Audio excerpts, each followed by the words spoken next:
আজকে মাছ ভুনা করব খুবই সিম্পলভাবে। আসসালামু আলাইকুম ভাই বোনেরা, যারা আমার চ্যানেলটি নতুন দেখছেন আপনাদের সুন্দর আঙুলটি দিয়ে একটি লাইক, কমেন্ট এবং সাবস্ক্রাইব করে দিবেন। আপনাদের একটি লাইক, কমেন্ট এবং সাবস্ক্রাইবে আপনাদের হয়তো তেমন কিছু হবে না, কিন্তু আমার জন্য খুবই উপকার হবে।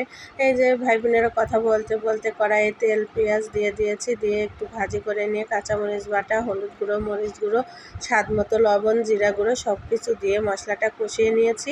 এদিকে ভেজে রাখা মাছটা আমি দিয়ে দিলাম ঝোলের ভিতরে, দিয়ে দেখেন মাশাআল্লাহ কত লোভনীয় লাগছে আর টকবক করে ফুটছে। এভাবে মাছ ভুনা করে খেয়ে দেখবেন, খুবই মজা হয়।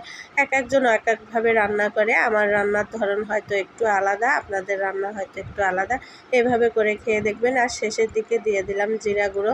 জিরা গুঁড়োটা দিলে অনেক স্বাদ আসে শেষে। যারা বাটা খান বাটাটা দিবেন, বাটাটা বেশি মজা হয়।